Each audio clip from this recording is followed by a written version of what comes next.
अगर वार हमास के साथ था तो मासूम बच्चों ने क्या किया?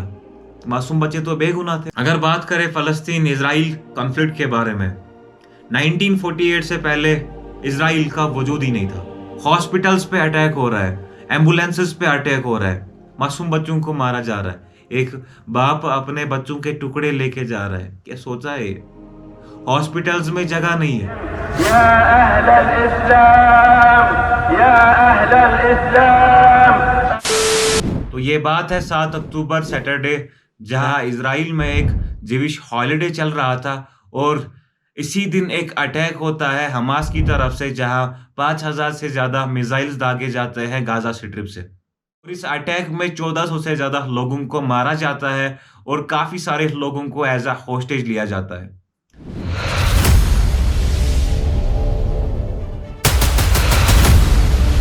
इसराइल का जो मेन सेल्फ डिफेंस सिस्टम है, जिसे आयरन डोम सिस्टम कहा जाता है, वो पूरी तरह से फेल हो जाता है। तो यहाँ पे एक बहुत बड़ा क्वेश्चन होता है इसराइल पर, क्या इसराइल को पता था कि ये हमास अटैक करने वाला है? क्या ये एक प्री प्लानड अटैक था? और इस अटैक के तुरंत बाद इसराइल गवर्नमेंट एक्शन में आ जाती है और उसी वक्त स्टेट ऑफ वार डिक्लेयर किया जाता है। במלחמה, לא במבצע, לא בסבבים. लेकिन बात यहाँ से वार से स्टार्ट हुई थी, लेकिन यहाँ पे अभी तक जो हुआ, जेनोसाइड किया गया, मासूम बच्चों को मारा गया, काफी सारे बेगुनाह बच्चों को मारा गया, एयर स्ट्राइक्स हुई, काफी सारी चीजें हुई।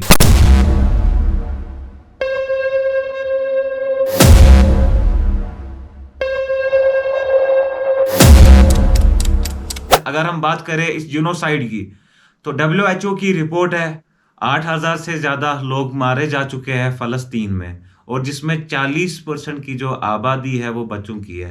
40% मासूम बच्चे मारे जा चुके हैं इस जेनोसाइड में, जिनको बेरहमी से कत्ल किया गया। और इंजरीज की अगर बात करें, जख्मी लोगों की तादाद बहुत ज्यादा है, हॉस्पिटल्स में जगह नहीं है। अगर हम बात करें फलस्तीन की, ये एक ऐसा मुल्क है जिसको हमें अपने ही मुल्क में टुकड़ों में देखना पड़ रहा है। जो आप रेड साइड में एरिया देख रहे हो, ये छोटी सी जगह, ये है गाजा स्ट्रिप, जहाँ पे 2 मिलियन से ज्यादा लोग रह रहे हैं और इसकी जो 80% आबादी है वो अंडर 18 है। इस छोटे से एरिया में 2 मिलियन से ज्यादा लोग रह रहे हैं और इस जगह में बेसिक फैसिलिटीज नहीं है, ना कोई चीज अंदर आ सकती है ना बाहर जा सकती है। तो ये देखिए, एक साइड राफा क्रॉसिंग है, इजिप्ट है, एक साइड पानी है। अब ये लोग जाए तो जाए कहाँ? और एक साइड इजराइल है जो 9 अक्टूबर से कंटिन्यूसली बॉम्बिंग कर रहा है, फॉस्फोरस बॉम्ब्स डाल रहा है, एयर स्ट्राइक्स कर रहा है। तो अब 1 महीना होने वाला है, लेकिन आज तक अभी तक ये जेनोसाइड नहीं रुका, पूरी दुनिया खामोश है। अगर हम बात करें इजराइल कैसे ह्यूमैनिटेरियन लॉ की धज्जियां उड़ा रहा है, कैसे ह्यूमन राइट्स वायलेट हो रहे हैं, लेकिन पूरी दुनिया खामोश है। पूरी दुनिया खामोश है। मैं मुसलमानों की बात नहीं कर रहा हूं, मैं ह्यूमंस की बात कर रहा हूँ। देखो, अगर किसी जानवर को मारते हैं, कुछ हो जाता है, तो पूरी दुनिया एक साइड हो जाती है। कोई स्टार मर जाता है तो पूरी दुनिया एक साइड हो जाती है। लेकिन यहाँ पे मासूम बच्चों को मारा जा रहा है। इस अटैक के बाद 1000 से ज्यादा बच्चे अभी बिल्डिंग्स के मलबे के नीचे है। ये दर्द समझ सकते हो आप? कोई नहीं समझ सकता। ये वही बाप जानता होगा जिस बेटे को उसने अपने खून से पाला, जिस बच्चे को खून से पाला, वो बच्चा अभी मलबे के नीचे है, वो अभी भी इस होप में है कि शायद जिंदा होगा। मासूम बच्चे। पूरी दुनिया खामोश है कि कैसे ह्यूमैनिटेरियन लॉ की धज्जियां उड़ रही है। कोई बात नहीं कर रहा है, हर किसी को अपनी पड़ी है। कोई इजराइल को एड भेज रहा है, तो कोई कंपनीज उनको मील्स प्रोवाइड कर रहे हैं। तो कभी ये तो देखो, ये साइड तो देखो। अगर वार हमास के साथ था तो मासूम बच्चों ने क्या किया? मासूम बच्चे तो बेगुनाह थे, उन्होंने क्या किया? मासूम बच्चों को मारा जा रहा है, एक बाप अपने बच्चों के टुकड़े लेके जा रहा है। क्या सोचा है? हॉस्पिटल्स में जगह नहीं है, लोगों की सर्जरीज हो रही है सड़क पे विदाउट एनेस्थीसिया। 9 अक्टूबर से ही इलेक्ट्रिसिटी, खाना पीना, हर एक चीज कट ऑफ की गई इजराइल से। तो एक ऐसी जगह जो दुनिया की मोस्ट डेंसली पॉपुलेटेड जगह हो, जहां पे बेसिक फैसिलिटीज ना हो, और वहां पे जेनोसाइड किया जाता है इजराइल की तरफ से। मासूम बच्चों को मारा जा रहा है, छोटे छोटे बच्चों को मारा जा रहा है। और हम लोग मुसलमान, स्पेशली मुसलमान। अब यहाँ पे मुझे एक डॉक्टर इसरार की एक बात याद आ गई कि लेकिन लगाए रखो, इन्हें क्रिकेट के मैच में उलझाए रखो, देखते रहे सुबह से शाम तक बैठे हुए, उन्हें पता ही ना चले कौन हमारा खून चूस रहा है, कितनी जूकें लगी हुई है मेरे जिस्म के साथ और वो मेरे खून को चूस रही, उन्हें पता ही ना हो, बस रखो। अभी हम लोग, हमारी ऐसी कंडीशन है, हमें फिक्र नहीं है कहाँ पे क्या हो रहा है, किसको मारा जा रहा है, मासूम बच्चों को मारा जा रहा है। हम इसराइल के प्रोडक्ट्स यूज कर रहे हैं, इनके एप्लीकेशंस यूज कर रहे हैं, हमारे जेब से पैसा जा रहा है। लेकिन हम बात करते हैं सोशल मीडिया पे इमाम मेहदी के लश्कर के साथ जाने की, लेकिन कुछ भी नहीं कर सकते हैं। करने की बात तो छोड़ो, कम से कम हम तो आवाज भी नहीं बुलंद कर सकते, क्योंकि हमें तो परवाह नहीं है। हम तो लगे हैं वर्ल्ड कप देखने में, हम तो लगे हैं मैच देखने में। हमें क्या है कि किसी का बच्चा मर रहा है, किसी का बाप मर रहा है, किसी की माँ मर रही है, हमें कोई परवाह नहीं है। कम से कम ये तो सोचो यार, मासूम बच्चे हैं, पूरी दुनिया को मैं बोल रहा हूँ कि मासूम बच्चों को मारा जा रहा है। कैसे आप लोग खामोश हो? एक ऐसी जगह जो ऑलरेडी डेंसली पॉपुलेटेड जगह हो, उस जगह पे अटैक किया जाए, मासूम बच्चों को मारा जाए और पूरी दुनिया खामोश है। हम तो मैच देखने में लगे हैं। अगर ये हमारे साथ होता तो तब जाके हम ये देखते। हालांकि नबी पाक सल्लल्लाहु अलैहि वसल्लम का फरमान था कि जो पूरी उम्मा है ये एक बॉडी की तरह है, अगर किसी जगह पे, अगर किसी हिस्से में दर्द है तो पूरी बॉडी को महसूस होता है, लेकिन हमें तो नहीं है। हम तो बेखबर है, हमें कोई परवाह नहीं है, क्योंकि हम सख्त हो चुके हैं। हमें कोई परवाह नहीं है। हम ना आवाज उठाएंगे, जो हमारे ममालिक है वो भी आवाज नहीं उठाएंगे, नहीं उठा सकते। हमें दम नहीं है, हमें दम नहीं है। दम की बात छोड़ो, यहाँ तो मुसलमानों की बात भी नहीं कर रहा हूँ, यहाँ पे मैं ह्यूमंस की बात कर रहा हूँ, ह्यूमैनिटी की बात कर रहा हूँ।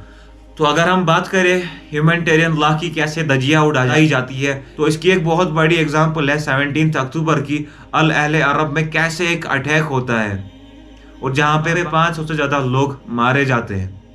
हॉस्पिटल्स पे अटैक हो रहा है, एम्बुलेंसेस पे अटैक हो रहा है। जो लोग एक साइड से दूसरी साइड जा रहे हैं, सेफ जोन्स की तरफ जा रहे हैं, उनको रास्ते में ही मारा जा रहा है। अल शिफा हॉस्पिटल के बाहर एयर स्ट्राइक होती है, मिसाइल्स दागे जा रहे हैं, शेलिंग हो रही है, लेकिन लोग बेखबर है।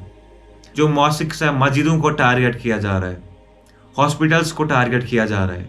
क्या ये ह्यूमैनिटेरियन लॉ की धज्जियां नहीं उड़ रही है? लेकिन पूरी दुनिया खामोश है, हर एक को पता है क्या हो रहा है। मुसलमानों कहाँ हो आप?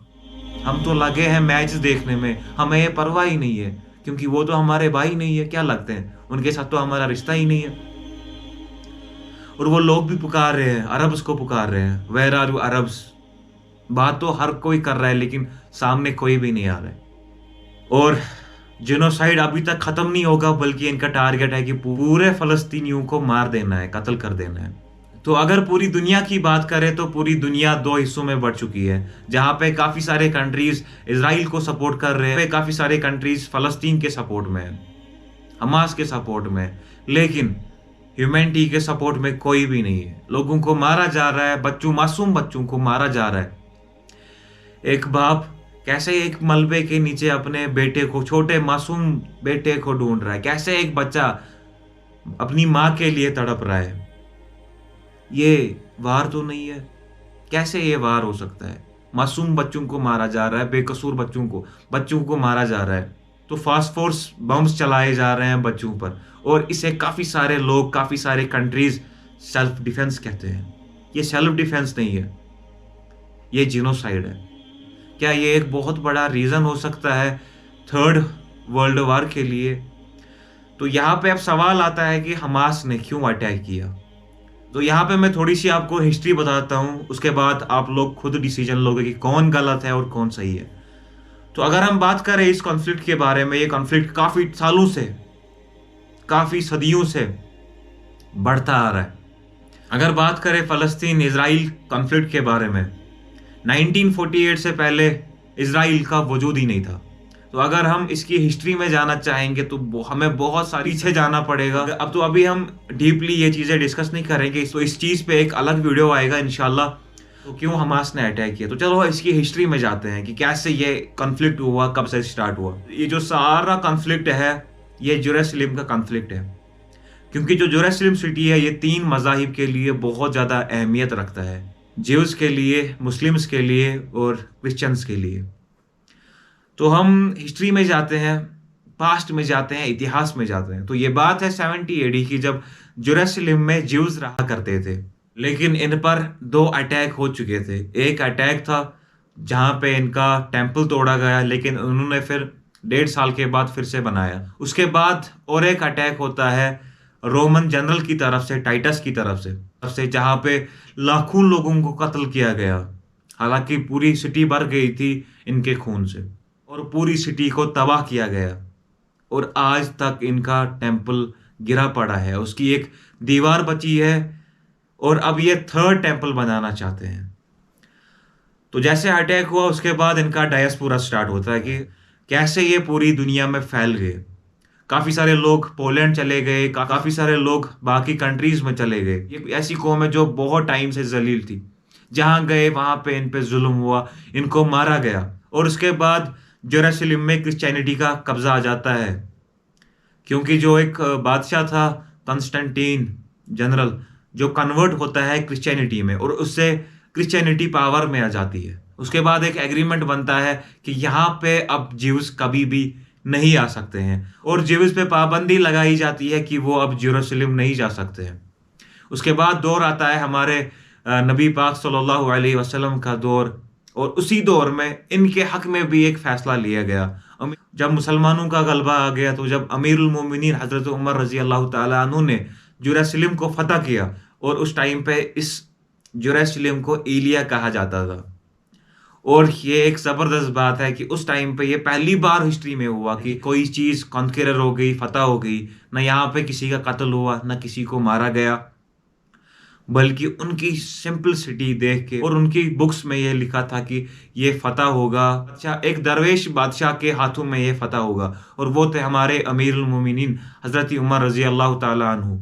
उसके बाद इनके हक में भी एक फ़ैसला लिया गया, ये लोग ज़ियारत के लिए यहाँ पे आ सकते हैं, लेकिन विजिटर बेस पे, और यही एग्रीमेंट तुर्कों तक चलता गया। उसके बाद फर्स्ट वर्ल्ड वॉर के बाद जैसे नाजी हुकूमत पावर में आती है, हिटलर पावर में आता है, उसके बाद होता है जेनोसाइड स्टार्ट ज्यूज पर। काफ़ी सारे ज्यूज को, लाखों ज्यूज को एक दिन में कत्ल किया गया। इनके लिए कंसंट्रेशन कैंप्स बनाए गए, मशीन्स बनाई गई इनको खास मारने के लिए, केमिकल्स से इनकी बॉडीज को ख़त्म किया गया। हत्ता कि 6 मिलियन ज्यूज को कत्ल किया जाता है हिटलर के टाइम पे। इनसे दिन रात काम करके बिना खाए पिए काफ़ी सारे लोग ऐसे भी मारे गए, बहुत जुल्म होने लगा इन पर। और इसके बाद ये लोग निकलते हैं एक सेफ प्लेस में, जहाँ पे ये लोग सेफ रहे, और वो जगह इनको मिलती है फ़लस्तीन में। फ़लस्तीन के लोग इनको हर एक चीज़ प्रोवाइड करते हैं। और उसके बाद जैसे वर्ल्ड वॉर 2 के बाद ब्रिटेन पावर में आती है, और धीरे धीरे पूरी दुनिया से ज्यूज को लाया जाता है, इसराइल में जमा किया जाता है। जो एक मैप आप देख रहे हो सामने, कैसे धीरे धीरे फ़लस्तीन अपने ही मुल्क में छोटे छोटे टुकड़ों में बढ़ चुका है आज।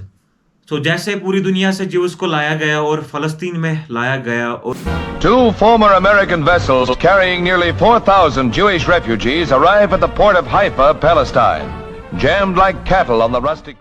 और उसके बाद 1948 में इज़राइल बनता है, और उसके बाद धीरे धीरे एविकेशन होता है लोगों का, जो यहाँ के लोग रह रहे थे। एविकेशन का मतलब है कि जो लोग अपने घरों में रह रहे थे उनको निकाल के दूसरे लोगों को वहाँ पे लाया जाता है, और ये लोग रेफ्यूजीज बन के रह जाते हैं। जो लोग इसके खिलाफ आवाज़ उठाते हैं उनको बंद किया जाता है, और आज तक इस चीज़ का सोल्यूशन नहीं निकला, बल्कि आज जेनोसाइड हो रहा है। एक ऐसी कंट्री जिसने एक ऐसे लोगों को जगह दी जो लोग पूरी दुनिया में जलील थे, जिन पे जुल्म हो रहा था, मारा जा रहा था, और वही लोग आके उस जगह को कब्जा कर लेते हैं, वहाँ के लोगों को बाहर निकाल के फेंक देते हैं, और वो लोग होमलेस हो जाते हैं, रेफ्यूजीज बन के अपने ही मुल्क में रह रहे हैं। तो एक छोटी सी स्टोरी थी।